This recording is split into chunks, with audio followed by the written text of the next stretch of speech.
देखिए, जब तक मताधिकार की सुपरवेसी को स्थापित नहीं किया जाएगा कि मताधिकार का क्या महत्व है और उसकी महत्ता को सर्वोपरि नहीं माना जाएगा, नहीं मनवाया जाएगा, तब तक ये बात नहीं होगा। और उसमें एक चीज और भी है, जिस संस्था की ये जिम्मेदारी है, केवल उस संस्था के ऊपर ये लगाने से काम नहीं चलेगा।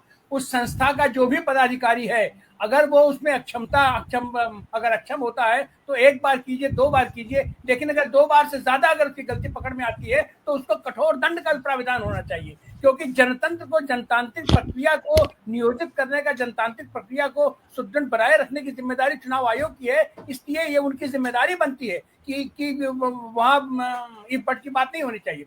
और आज की तारीख में तो इतना टेक्निकल एडवांस हो चुका है कि हम दोहरी मतदाता कोई कैसे हो सकता है। आप उसको कीजिए, कोई भी आदमी देश के किसी कोने से, दुनिया के किसी कोने से अपना पैसा अपने खाते से निकाल सकता है, अपना पैसा अपने खाते में डाल सकता है। तो आखिर ऐसी कौन सी बात है कि हम कहीं पर रह करके अपना हम वोट नहीं डाल देते। इसकी टेक्नोलॉजी निकालनी चाहिए। और एक वोट एक मतदाता, एक वोट का तो मामला ये इसको सुनिश्चित करना होगा।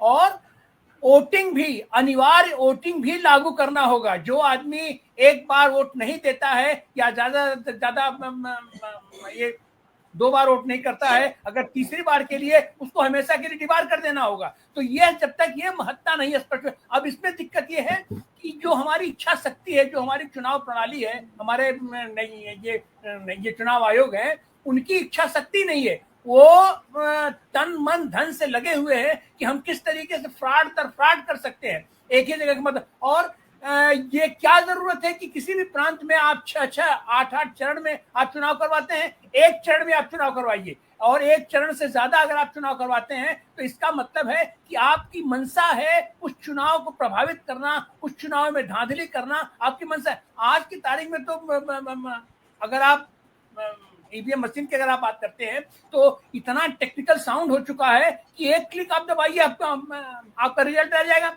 कोई भी आदमी देश के किसी भी कोने से अपना वोट डाल सकता है। आप उसको सुनिश्चित कीजिए। तो ये जो सुप्रीम कोर्ट ने यहाँ हस्तक्षेप किया है, ये बहुत ही सटीक हस्तक्षेप है।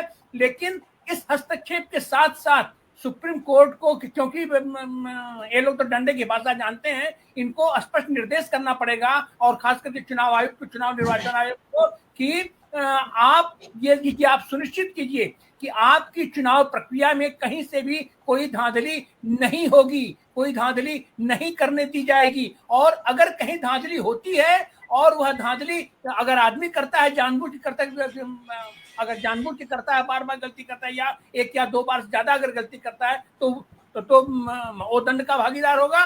और ऐसी गलती अगर कहीं करवाई जाती है, या ऐसी गलती आप अगर पकड़ करके चुनाव आयोग और उस पर कार्रवाई वो नहीं करता है, तो वह चुनाव अधिकारी भी दंड का भागीदार होगा। और वो केवल सांगठनिक रूप से नहीं, व्यक्तिगत रूप से भी उसकी जिम्मेदारी तय करनी होगी। जब तक व्यक्तिगत जिम्मेदारी नहीं तय की जाएगी, तब तक ये धांधली होती रहेगी। सरकार के कोष से आप चाहे जितना उसके ऊपर आप लगा दीजिए, आप फाइन लगा दीजिए, आप दंड लगा दीजिए, लेकिन जब तक व्यक्तिगत रूप से उसकी जिम्मेदारी नहीं बनेगी, तब तक ये चीज नहीं होगी। और इसके लिए सीधी सीधी सरकार जिम्मेदार होती है। और सरकार अगर नहीं जिम्मेदार है तो फिर सरकार को इस पर कठोर कार्रवाई ऐसे अधिकारियों के ऊपर, ऐसी संस्थाओं के ऊपर उसको करना पड़ेगा। इसलिए व्यापक चुनाव सुधार की आवश्यकता है।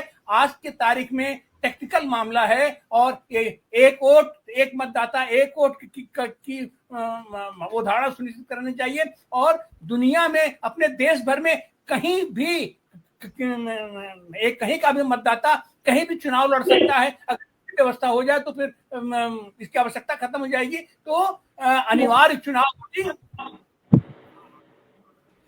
इसकी व्यवस्था तक नहीं की जाएगी, और जब तक ऐसे लोगों को दंडित नहीं किया जाएगा, ये प्रक्रिया सुप्रीम कोर्ट की ठीक तो हुई है, लेकिन इसको कंटिन्यू प्रोसेस में बनाए रखने की जरूरत है, और इनको करने की जरूरत है। जी जी, हमारे पास 3 मिनट बचे हैं और हमारे 3 वक्ता हैं।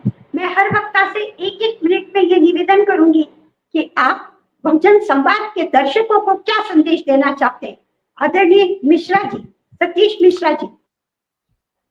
देखिए, मेरा स्पष्ट यह है कि जब तक आप जनता जागृत नहीं होती है तब तक ये धांधलियां चलती रहेंगी, नंबर एक। नंबर दो, हमको ये देखना होगा कि दुनिया भर में ईवीएम से चुनाव होना बंद हो चुके हैं, सब जगह बैलेट पेपर फिर से लाए गए हैं। इस बात की डिबेट होनी चाहिए। तीसरी बात, जो हमको किस तरह के चुनाव जो आयोग में जो चीफ इलेक्शन कमिश्नर अपॉइंट होते हैं उसमें प्रधानमंत्री और उनका एक मंत्री बहुमत बना देता है और लीडर अपोजिशन बेकार हो जाता है, ये समाप्त होना चाहिए। एक कम से कम एक आदमी न्यूट्रल होना चाहिए, जैसा कि पहले हुआ था कि सुप्रीम कोर्ट का चीफ जस्टिस इलेक्शन कमिश्नर्स को सिलेक्ट करने में जो पार्टिसिपेट करता था।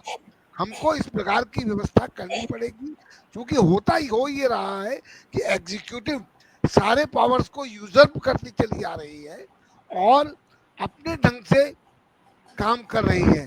तो जनता को ये जानना पड़ेगा कि ऐसे चुनाव फ्रॉड हैं, ऐसे चुनाव हमारी इच्छाओं के अनुरूप नहीं चल रहे हैं। तो मैं तो यही कहना चाहूंगा। आकाश वर्मा जी, आप दर्शकों को क्या संदेश देना चाहते हैं? हाँ, आराधना जी, मैं दर्शकों के साथ साथ मैं जितने भी यहाँ पे पैनलिस्ट, रिस्पेक्टेड पैनलिस्ट हैं, उन सभी से इस चीज का रिक्वेस्ट करना चाहूंगा कि एक व्यापक तरीके से एक सामाजिक आंदोलन, हालांकि ये जो डिबेट है ये भी एक सामाजिक आंदोलन का ही हिस्सा है और बहुत अच्छी बात है। व्यापक तरीके से एक जैसी, जैसे हमारी सोच के लोग हैं वैसे सोच के लोगों को साथ लेकर के चलना होगा। ऐसे लोगों को उनकी आवाज को आगे तक पहुंचाना होगा और ये व्यापक तरीके से जनता तक जाना होगा, ताकि जस्ट, फेयर और रीजनेबल सोसाइटी बनाई जा सके, just fair and reasonable nation बना सके और जो नियम है, जो कायदे हैं, उनको तरीके से पालन किया जा सके। तो एक आंदोलन की जरूरत है, एक जमीनी आंदोलन की जरूरत है, जिसमें हम सब का एक बड़ा भागीदार होना बहुत जरूरी। यही मैं आपसे और बाकी जनता से अपील करना चाहता हूँ। एडवोकेट अरविंद श्रीवास्तव जी, आप दर्शकों को क्या संदेश देना चाहेंगे? देखिए, मैं सबसे पहले तो ये संदेश देना चाहूंगा कि मतदाताओं को, मतलब हमारे नागरिकों को मतदान की कीमत समझना चाहिए।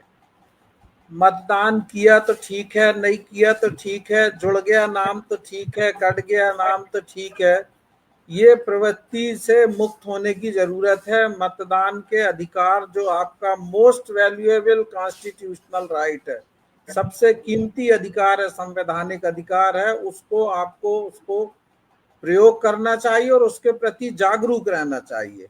होता यह है कि हमारी राजनीतिक पार्टियां भी आमतौर पे बीजेपी को छोड़ के, और मतदाता भी उदासीन रहते हैं कि उनका नाम कट गया कि जुड़ गया। एक बार नाम जुड़ा है तो ये मान के चलते हैं कि हमारा नाम तो मतदाता सूची में रहेगा ही, तो वो कभी ये कोशिश नहीं करते पता करने की कि हमारा नाम बना हुआ है कि काट दिया गया है। बाद में जब जाते हैं तो पता चलता है कि अरे हमारा तो नाम कट चुका। तो मतदाताओं को ये जागरूकता की जरूरत है कि वो इस बात का ध्यान रखें कि उनका वोट जो है वो इस तरह से अवैध रूप से काटा ना जाए या जोड़ा ना जाए किसी का नाम, और वो अपने मतदान का प्रयोग करें। और जो लोग इस तरह की धांधली कर रहे हैं उनको सबक भी सिखाएं। और ये संदेश सभी पॉलिटिकल पार्टीज और उन सभी लोगों के लिए भी है जो कि देश में लोकतंत्र को, संसदीय लोकतंत्र को बचा के रखना चाहते हैं, सुरक्षित रखना चाहते हैं। Thank you.